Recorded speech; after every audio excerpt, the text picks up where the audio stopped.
I believe that 50% of the impact in the movement, moving the needle in our business, comes from the strategy. So that leaves another whole 50%, which is all about the mindset. And so I believe it's about cultivating the conversations that we have in our own heads, improving our confidence, showing up with belief and abundance. That is the other 50% of the picture that I believe helps to raise your impact, raise your income as an entrepreneur. And today I want to dive into particularly helping you identify when imposter syndrome is rearing its ugly head. And today I want to talk to you about 5 signs that will help you know if imposter syndrome is rearing its ugly head in your life, in your business. Why am I talking about this? Well, after having dozens and dozens of conversations with women, this has been a pattern. Women feeling insecure, inadequate, feeling like there's not room at the table, or they're at the table and they shouldn't be, having statements or conversations around like, who am I to think that I can do this? How can I put this price on this? I'm not an expert. Did I somehow magically get into this position? Almost disbelieving in our own power. And so I think that the number one starting point for making a shift in our mindset is awareness. And so in today's conversation, I'm going to illuminate this awareness for you around imposter syndrome. And so as I talk through this, I just want you to think about, is this something that is surfacing for you, and maybe how that's surfacing, and hopefully illuminate some things as we go. Okay, number one sign that imposter syndrome is rearing its ugly head is you are undercharging. So you feel like you can't put the price that you see in the marketplace, that you see with your competitors, that you see as the people in your industry that are on sort of the same benchmark of expertise. And so if you feel like you are underpriced, and there's another episode if you want to check that out as far as when it's time to raise your prices and signs to know that that's the case. But that's one of the top ways we're going to identify imposter syndrome, is you're completely undercharging. Okay, 2 is you are over delivering. So maybe you've raised your prices, or maybe you feel like your prices are decently dialed in, but you've packed your packages, your offerings, your products so full of value that you're overcompensating. So this might even be that maybe your clients are paying for a 60-minute call with you, but you're giving them 75, 80 minutes, and you're not charging for that additional time. This could mean that you say in a mini session you're going to get so many images, 10 images, and then you give 30 images, which is what they should pay for a full session. Just some examples to see how you could be over-delivering within your company. Of course, we want to be of huge service, but there's a space where we are doing that out of lack. And so we want to be able to identify where that motivator is for why we are over-delivering. Okay, number 3 is we're muting our voice.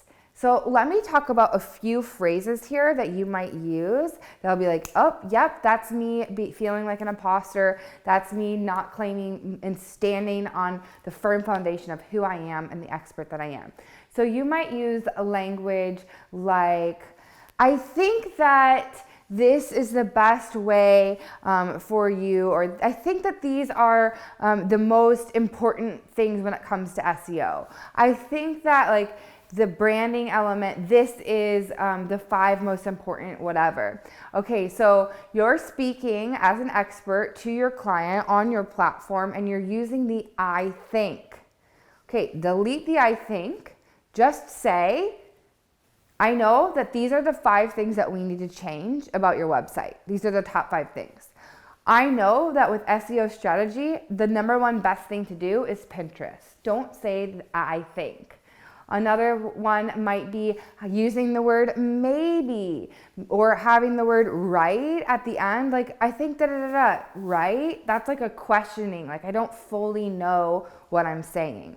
So those are a few words and phrases that might help you understand, like, okay, yep, I'm showing up as an imposter, or I'm feeling like an imposter, so I'm not fully owning what I know to be true. This could also come across through like really vanilla messaging, which we know that people are being hit with thousands of marketing messages every day. So vanilla messaging as a strategy just does not work. People are gonna go and scroll past that. They're gonna archive the email. And so you're being vanilla because you're not willing to like make a stand, have a bold statement, share your belief, own your truth. And so that's another way that we can kind of have this mute voice, and we know that that's actually coming from a place of feeling like an imposter. All right, number 4 is we are procrastinating and we are over preparing. So of course, good preparation and feeling like you're putting something good into the world is important. But I'm not talking about that. I'm talking about an excessive amount of procrastinating, pushing off, saying it's not quite there. I haven't quite dialed in that blog or that photo or this whatever. And it's maybe like things that don't really need to be that dialed in. We're not talking about you speaking in front of thousands of people in an audience with your keynote. We're talking about small parts of your business that really just need you to say, hey, I'm an expert. I got it where it's supposed to be. I believe in myself. I believe in my talent and my expertise. It's good. And so if you find yourself over preparing for things that you already know, like you're about to go speak to a client and you already know what you're talking about, or you've already gotten it to the place it should be, but you're stalling, we know that's because you're having this stall in your own mindset that I want to hold back. I'm not sure that I'm confident enough to put it out into the world. So that's another sign of being feeling like you're an imposter. And the last one, number 5, our sign of being an imposter is feeling like you have to get over-certified or over-educated in your field. Okay, so of course I am a believer in personal development. I'm a believer in education. Hello, that's what my whole business is built off of. That's my business model, right? But there comes this line where we start to do this out of a lack and out of a feeling of insecurity that I'm just not quite, if I just pay for this certification, if I just get this education, then I can charge this price, or then I can come in at this level. When really, like, you already have all you need right inside of you. So check yourself before you sign up for a certification, education. Really know like why, and that it's coming out of an abundant space.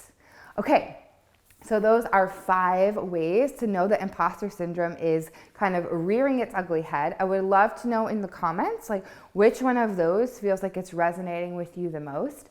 And then here's one thing. Awareness is our first step. Here's one activity, one exercise I want you to do to help you move out of this. So get granular on which one you are identifying with and particular ways that you're doing it. So this particular package, you're underpriced, you're over delivering every time you go this much longer, you deliver this much, like get really specific. And I want you to then create an expertise badass list around that particular thing of why you are totally in the right place and you are the expert. So let's say you are over preparing, you're a copywriter and you're over preparing for delivering this sales page. I want you to think about why you're an expert copywriter. I want you to write a list. I've spent hours in writing copy. I've helped 10 people with over 6-figure launches. I have, like, whatever those things are, I've been trained by this person, I've like whatever, and I want you to just build that list to help you like say, okay, nope, I'm an expert, I'm gonna stand in my expertise. All right, let's kick imposter syndrome to the curb. Let's show up in our power. I'm just cheering you on so much, and if you haven't already, I would love, love, love to see you in the Uplevel Society. It's my free Facebook group where I do weekly trainings and lives where we go through different things around mindset and around strategy. It's an amazing space. Hundreds of women are hanging out there, and I'd love to see you there too. Okay, cheers for now.